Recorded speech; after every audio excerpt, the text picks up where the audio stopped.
it wasn't really a matter of when the Undertaker would be coming back in time for WrestleMania. It was a matter of if Undertaker would be coming back in time for WrestleMania, since he had received the injuries such as a severe concussion and a nearly broken neck by the Brock Lesnar match that he had at WrestleMania 30. And considering the Undertaker collapsed backstage, a lot of people were wondering, is this going to be the end? Is that's how the Undertaker is going to go out? He's going to kind of go out in a really depressing manner.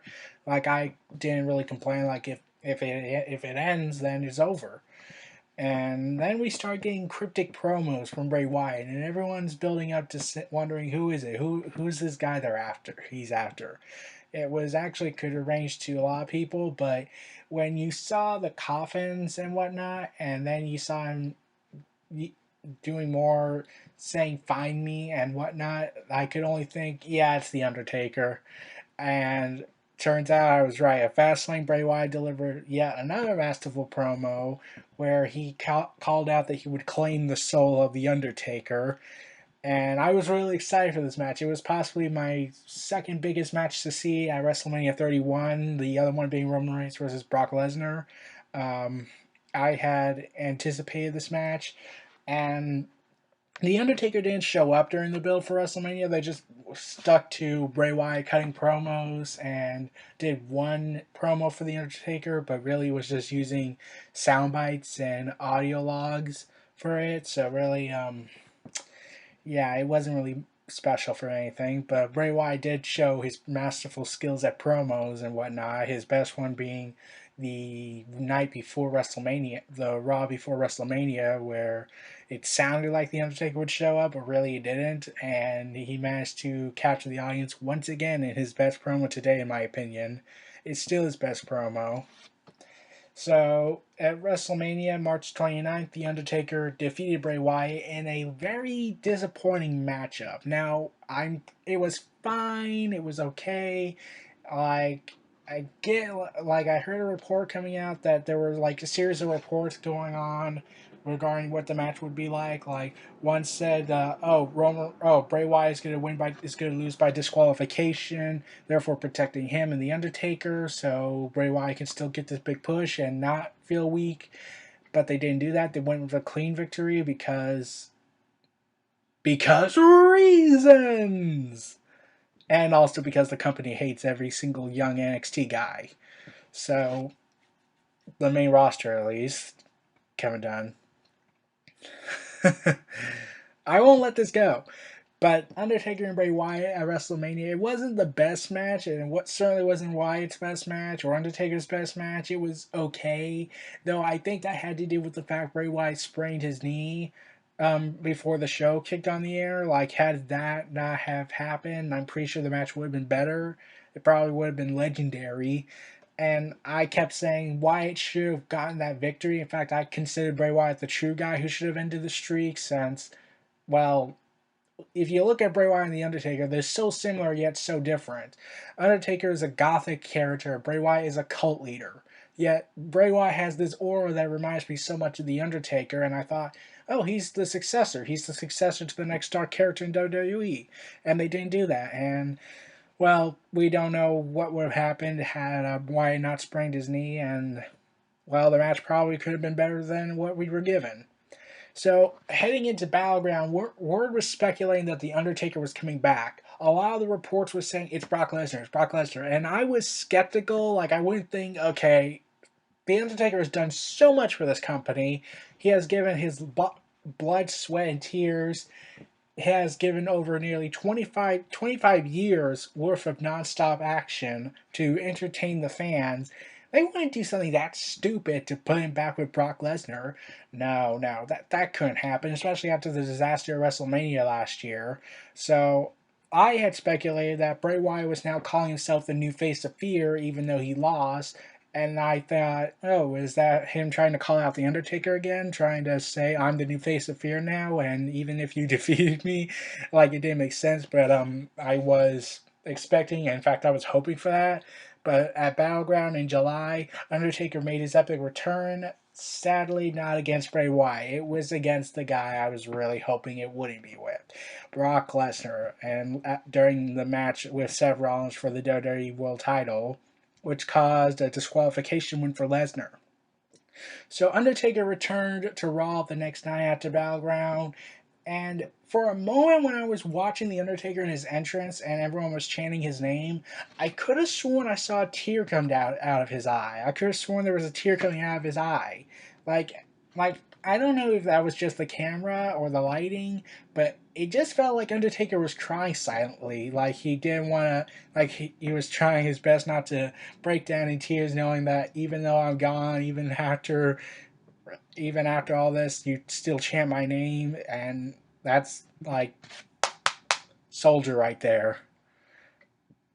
And anyways, he explained his actions as revenge, not for Lesnar breaking the streak, because he actually would have not cared that much. I mean, like I would have thought there would have been a revenge there, but yeah, and but rather because of Paul Heyman and because Paul Heyman and Brock Lesnar were constantly saying, Brock Lesnar is the 1-21-1.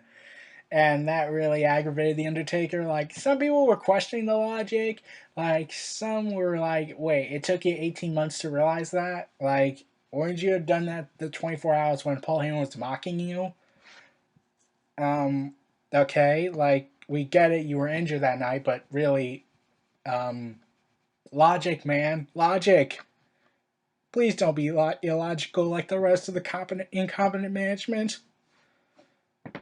Uh, So later that night, Paul Heyman cuts another promo saying how my client Brock Lesnar conquered the streak once again for the first time in over a year, and they sacrificed Cesaro's momentum for this annoyance.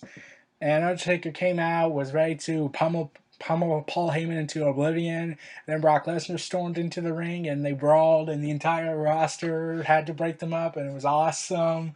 Possibly the best brawl I've ever seen, and that was before, and that was like the best brawl I saw today. And I saw Daniel Bryan versus Roman Reigns going at it on the final Raw before Fastlane, and I enjoyed that.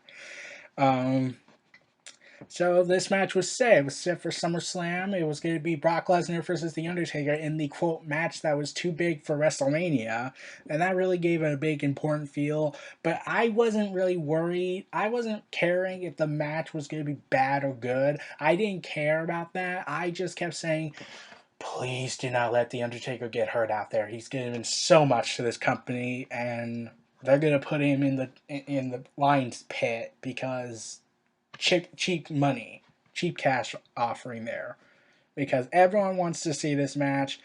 However, they didn't want to see Undertaker get hurt. That's probably the bittersweet moment where people realize, yeah, we want to see this match, but we don't want the Undertaker to get hurt. So at the pay-per-view, Undertaker controversially defeated Lesnar in a surprisingly good match, way better than their match at WrestleMania 30, and that should have been the match at WrestleMania 30, and Undertaker should have gotten the win, and I'm not going to let that go. I'm like, yeah, Brock Lesnar may have been the right guy, but considering his part-time stats and Paul Heyman's annoyance, yeah, executed like, not so good. Um, Undertaker, for the first time I've ever seen, and I've watched a lot of Undertaker matches since 2000, um, he tapped out. Like, Undertaker tapped out, and I was like, oh, God, you just did not just do that. WWE, the art of stomping on your childhood dreams. Because who can really picture The Undertaker tapping out? Like, they let Brock Lesnar pass out. Why couldn't they do the same thing with The Undertaker, except the referee was too distracted with the pinfall attempt and it just looked like. Or if they wanted to protect The Undertaker and protect Lesnar, why not have the Wyatt family interfere? Like, yeah, I was still on that, and I was really hoping the Wyatt family would go after The Undertaker since they reformed. So then Lesnar and Undertaker ended. It was originally going to happen at WrestleMania next year in 2016. However, Vince McMahon, for some reason at the last minute, said, "Okay, you know what? Let's just keep this on Hell in a Cell pay-per-view." And I was like, "Oh God, you have got to be kidding me!" Do you want to kill the Undertaker, Vince? Do you hate the Undertaker for some reason? What did the Undertaker do to you? Did he piss in your coffee and you got mad about it? Did he insult your intelligence because you've insulted our intelligence? What did he do, man? Like, uh, why put him? Okay, the Undertaker's health is fragile as it is. In fact, he collapsed again backstage after SummerSlam, and some said he tripped, but it was never really confirmed.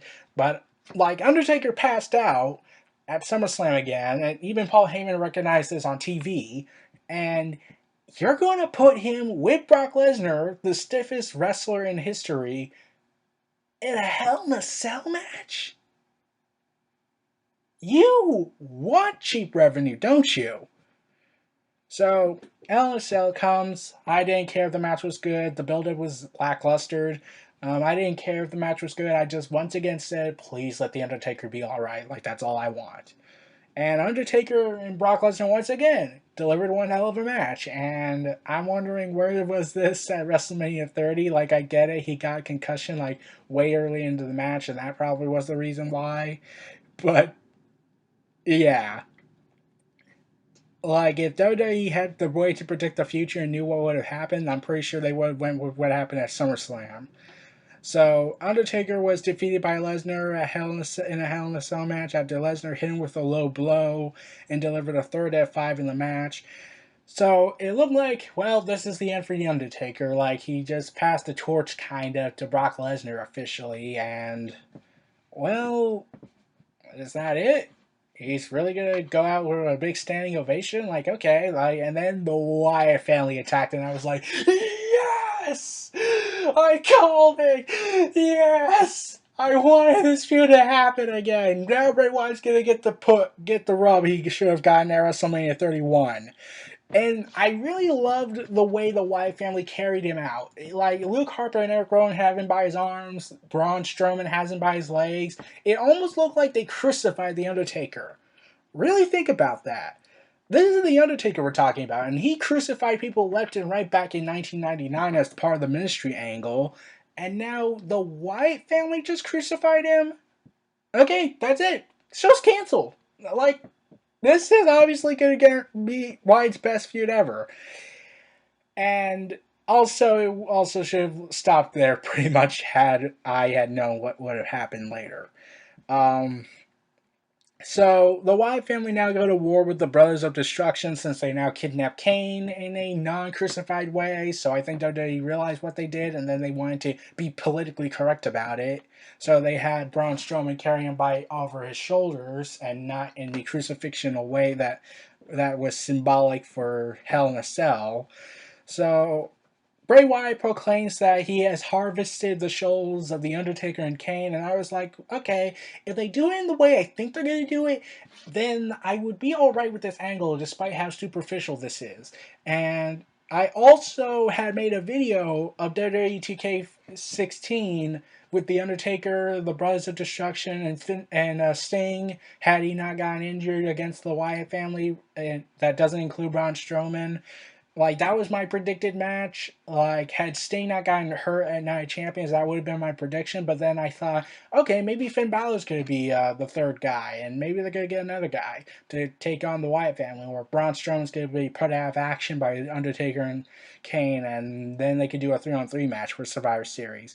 No, instead, Undertaker and Kane come back as themselves, and not as the human forms of Undertaker and Kane, and I don't mean corporate Kane, more like a humanized version of Kane, and the American Badass that I said should have been the plan, and they destroy the entire Wyatt family in one night, and then there's no tension anymore. Like, you just effectively screwed the Wyatt family over. And I bet Kevin Dunn had a field day when that happened. So they set up a tag team match, and I thought, this is the 25th anniversary of The Undertaker's debut, so why not just do a Survivor Series match? Like, I get it, like, The Undertaker and Kane are really the most friendliest guys in the back, but really, considering who the Wyatt family were going after at the time, it would have made more sense. Like maybe you could have brung in Finn Balor, and maybe you could have got a fourth guy. Maybe I don't know, anybody that had a dark character. Like this is what WWE gets for running dark characters to John Cena. So it would have been. In fact, they could have just eliminated Braun Strowman and just had Bray Wyatt, Luke Harper, Eric Rowan versus The Undertaker, Kane, and Finn Balor. And like I said, had gotten hurt, then I would have been okay. These four versus the Wyatt family. That would have been awesome. But no, they did a tag team match, and it was with the Brothers of Destruction versus Bray Wyatt and Luke Harper. And like, okay, I really hope Bray Wyatt gets the rub he should have gotten. You've got it, King. You didn't give him the rub. So not only did you not sell this feud, botched it halfway through, then make it the worst match of the night on the Undertaker's anniversary, no less. And like, yes, the entrance was epic, but the way you just shoved it in the middle of the match, it should have main evented the show, gone on a lot longer than it should have, and quite honestly, it should have just been Undertaker versus Bray Wyatt again. And that's how you're gonna end this story and tell the tale of 25 years? That's really pathetic, WWE. You clearly just said we don't care about The Undertaker. And this is how you repay all his hard work. In the most saddest way possible. A lackluster feud, botched halfway through, not even give Undertaker a chance to really go all out like he did with Brock Lesnar, and make a tag team match and not a Survivor Series match. Wow, you screwed up big time. So Undertaker's year quite honestly ended with a whimper. Like, Undertaker disappeared after that, and like Kane came back, but no one cares about that. Or Demon Kane, as they like to call him now. So Undertaker's year was a big high and just ended with a whimper. Like it was like I know Tyler Breeze and Dolph Ziggler was considered the worst match of the night, but for me personally, the tag team match was the worst match of the night at Survivor Series because this is the 25th anniversary. The entrance was spectacular, but the match was horrible. Like it was horrible. The only highlight other than the entrance was Eric Rowan basically screaming, "I will achieve relevancy!" And that's it. So that's pretty much it for The Undertaker's 2015. This was Neo Reality Entertainment. Feel free to like, comment, subscribe, and donate, and stay tuned for more.